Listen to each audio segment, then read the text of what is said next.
Ito yung intercom na napakakunat yung battery at napakasulit gamitin itong KY Pro na galing sa Fredcon. Kahit matagal na ito pinalabas ng Fredcon mga boss, ito pa rin yung binibili ng mga riders kasi yung forma nito is napakaangas din. Tsaka yung mga accessories na ilalagay natin sa helmet mga boss, kompleto po yan. Kahit half face at full face is pwede itong intercom na to para sa mga helmet po natin. Then tuturuan ko muna kayo mga boss kung paano siya gamitin. Una mga boss, i-connect muna natin to sa mga cellphone po natin. Long press lang natin tong on button mga boss ng 8 seconds. Pagkatapos nyan, kapag red and blue siya, is pwede na natin siya makonect sa ating Bluetooth. Tsaka, ito yung sound quality niya mga boss, napakasulit.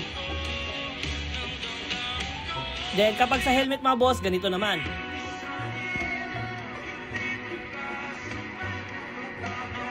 Yung speaker niya mga boss parang nagbabibrate. Then ipag-connect natin yung dalawang intercom mga boss. So long press lang natin tong isang intercom mga boss kasi ito yung gagawin natin na host. So 8 seconds pa rin yung pag long press natin mga boss. Kapag nakita na natin yung blue and red is pwede na natin to makonect tong isa. Tsaka long press pa rin natin mga boss ng 8 seconds. Pagkatapos nyan is kapag nag red and blue na siya, wag na natin yung galawin yung isa mga boss kasi yan yung gagawin natin na host. Tsaka ito naman mga boss, pindutin lang natin ng isang beses para mag-connect na po siya. So makikita naman mga boss kapag mag-connect po yan is mag-blue po yan. Tsaka kung meron rin tayong kasama mga boss, naka-Fredcon rin, is pwede rin siya makakonect sa atin, is same pa rin yung process yung paano natin ginawa yung isang helmet na pag-connect dito sa ating host. So ayan na po siya mga bossing no, nag-connect na po yan mga boss. So pwede na natin ma-enjoy yung pag-rides natin, ang pag-uusapan at pag-chichikahan ng mga ka-riders natin dyan. So kung may bala kayong bumili nito mga boss, nasa Hello Basket lang, RS at goodbye!